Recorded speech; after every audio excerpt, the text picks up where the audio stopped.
E aí, pessoal, hoje nós vamos ter uma aula sobre uma filosofia do século XVIII que é muito importante para que a gente entenda todos os eventos que acontecem até hoje em termos de cultura, de educação, de política e de economia. É uma filosofia chamada Iluminismo. O Iluminismo é uma filosofia que chegou na Europa através da Inglaterra e das ideias que surgiram durante as revoluções burguesas na Inglaterra.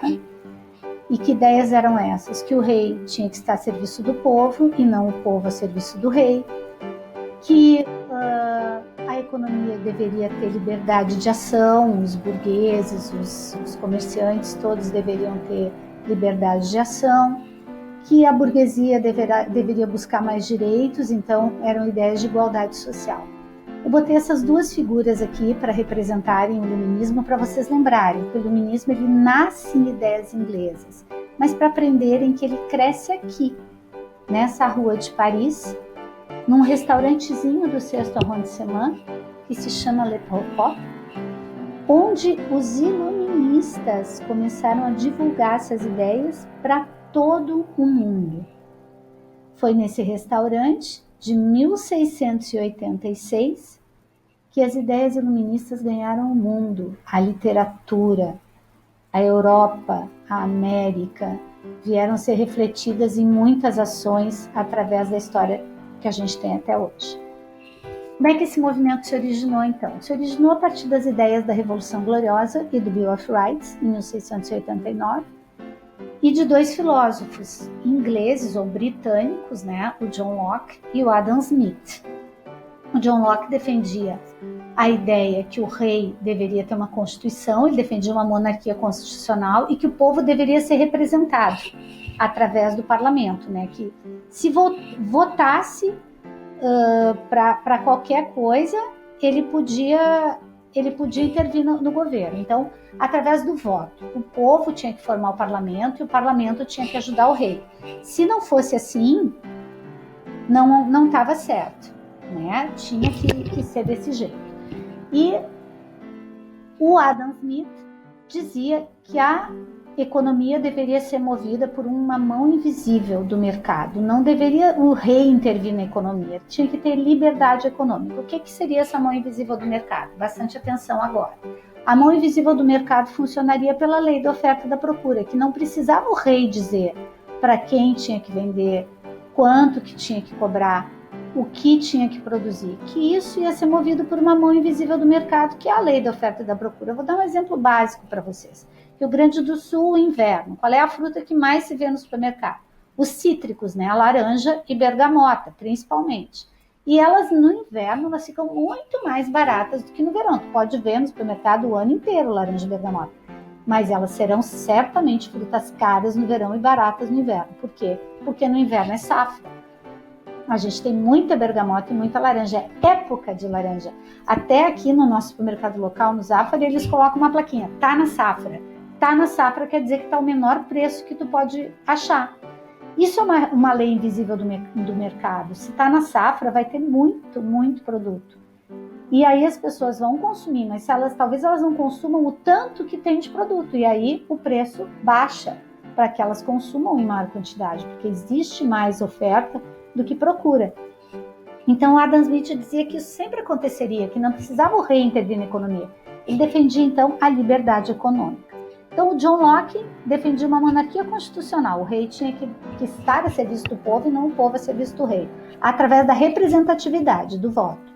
E o Adam Smith defendia então que o mercado tinha que ser movido por uma lei invisível, por uma mão invisível que determinaria a economia.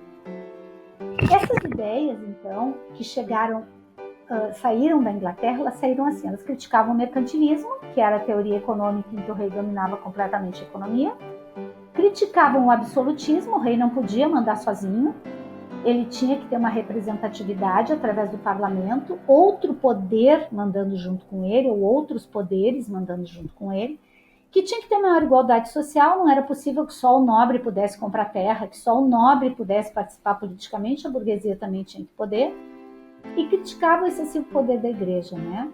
Porque a igreja, tendo muito poder, justificava o direito divino do rei, e isso anulava a representatividade, né? O rei tinha que ter um direito que emanava do povo e não de Deus.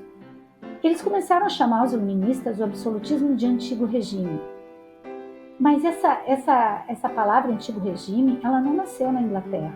Ela nasceu na França, porque foram os iluministas franceses que mais definiram o que era iluminismo, que defendiam a liberdade de comércio, porque tiveram contato com as ideias de Adam Smith, a igualdade de direitos, porque na França a burguesia, por exemplo, não tinha nenhuma representatividade, o absolutismo era muito forte, o poder através do voto do povo e dividido em três: legislativo, quem faria as leis; executivo, no caso seria o governante, poderia ser o rei sem problema nenhum, mas ele só executaria a lei feita pelo poder legislativo, que seriam deputados, senadores, o parlamento, enfim. E judiciário, que julgaria a aplicação dessas leis. Quem é cada um desses poderes? Então, legislativo, deputados, hoje nós temos poder legislativo, deputados, senadores, vereadores, que é poder legislativo, faz as leis, né? Executivo seria o rei naquela época, legislativo também seriam representantes do parlamento, executivo seria o rei. E judiciário, os juízes, os que têm poder de justiça, de polícia, para ver se a lei está sendo bem aplicada. Em todas as etapas da história sempre foi assim. Quando essas ideias chegam na França, aqui eu botei uma imagem de uma foto que a minha família tirou, meu marido tirou essa foto na Praça de la Concorde, no entardecer de inverno de 2015, nós tiramos essa foto, porque a Praça de la Concorde é onde ficavam os palácios franceses. A representatividade do absolutismo francês, que era o maior absolutismo europeu na época, e o que mais oprimia a burguesia. Então, quando essas ideias da Inglaterra chegaram na França, elas foram muito bem recebidas pela burguesia francesa, especialmente pelos filhos dos burgueses franceses, que viram nessas ideias a libertação e os anseios de tudo que a burguesia sempre queria e não conseguia, né? Então, essas ideias, elas cresceram, elas ganharam força na França, nos ambientes universitários, nos cafés franceses, né? Principalmente nesse café aqui, o Le Procope. O Le Procope é um café que está num bairro universitário, ele está no 6º arrondissement, nas proximidades da maior universidade francesa, Sorbonne, né, do campus da Sorbonne, dos liceus franceses mais famosos, o Liceu Henrique VIII, por exemplo, ali pertinho.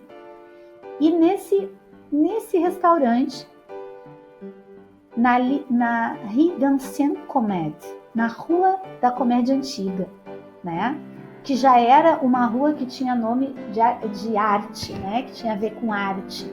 Ali se reuniram muitos estudantes burgueses, muitos homens famosos ligados à arte, à literatura, à política, à ciência, à economia. O Le Procope tem nessa plaquinha aqui na frente, eu não consegui me tirar daqui, né? Mas eu estava olhando o cardápio para ver se eu ia conseguir consumir alguma coisa, mas não é tão absurdo assim, não. Aqui tem café glacé, ou seja, café e sorveteria, né? Depuis 1686, que é a época que ele começou a funcionar.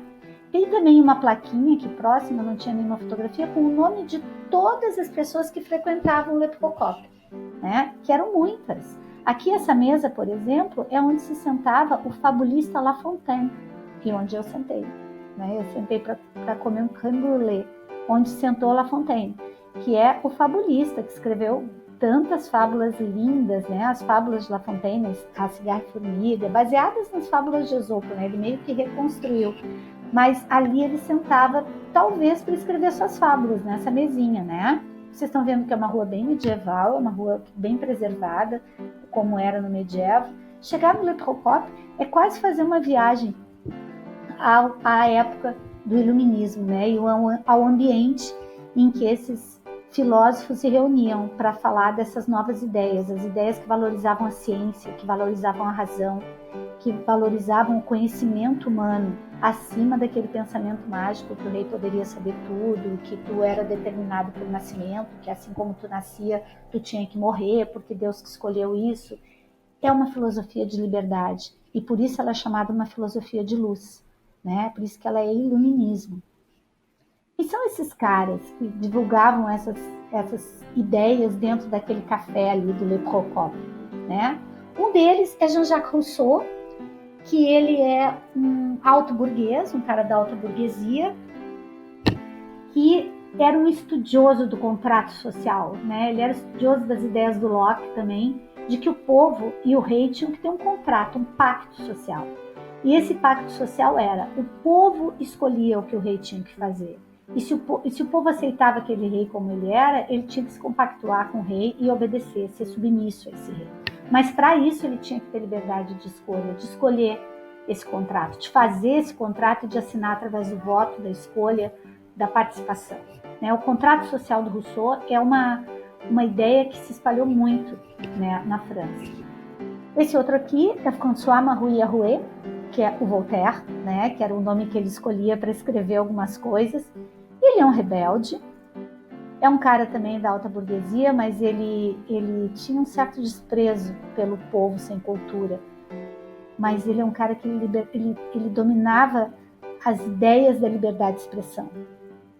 É atribuído a ele uma frase que não deve ser dele, mas que eu acho que é de uma biógrafa dele, que escreveu sobre ele, que é a seguinte: eu posso não concordar com o que tu dizes, mas eu vou defender até a morte o direito que tu tem de dizer, que é uma coisa que para os franceses até hoje é muito, muito importante. O direito de dizer, né? A imprensa francesa é uma das imprensas mais polêmicas e mais livres do mundo, né? E eu acho que essa ideia do Voltaire tinha muito a ver com isso.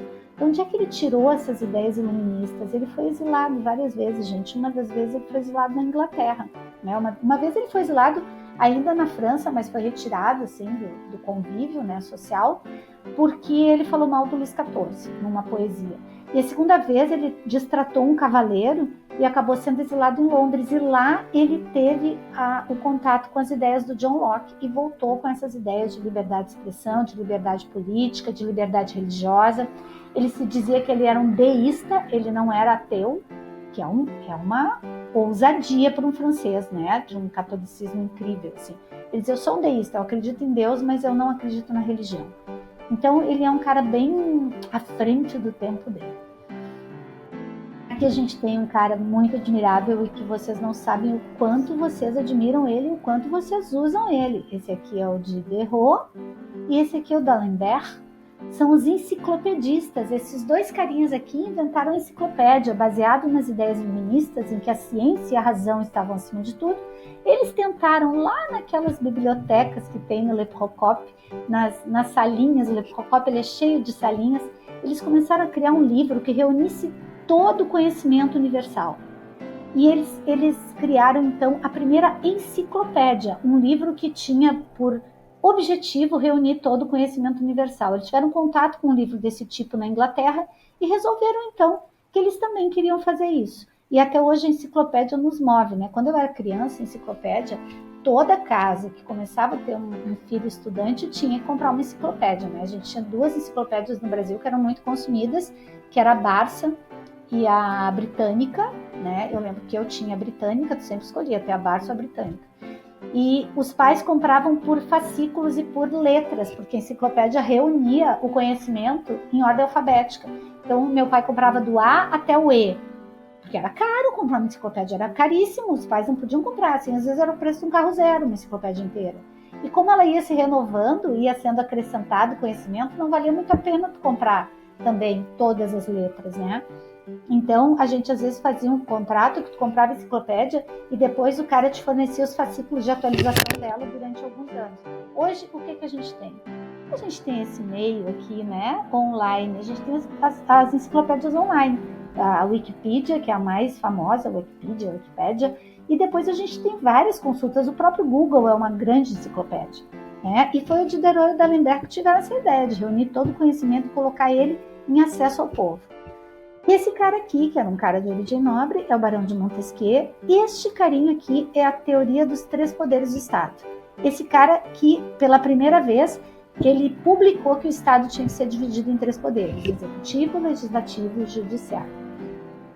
O poder executivo executaria as leis, o poder legislativo faria as leis, quem era o poder legislativo? Ou o parlamento, ou no caso hoje contemporâneo, deputados, senadores, vereadores, e o judiciário, então, os juízes, como eu já falei antes. Vocês percebem que o iluminismo, ele fez como se fosse o esqueleto da vida contemporânea, ele meio que definiu os rumos da cultura, ele meio que definiu os rumos da religião e da ética social, e ele definiu também os rumos da política. Por isso que é tão importante a gente conhecer o iluminismo. Foram os iluministas que chamaram o absolutismo de antigo regime. Na verdade, os franceses, ancien regime, né? Eles falavam, porque eles achavam que o absolutismo era obsoleto, ninguém mais podia acreditar que um rei podia determinar tudo. E eles acabaram, então, determinando todo o caminho sociopolítico-cultural da idade contemporânea. Espero que vocês tenham entendido. Coloquem as perguntas que não entenderam nos comentários e até a próxima, gente.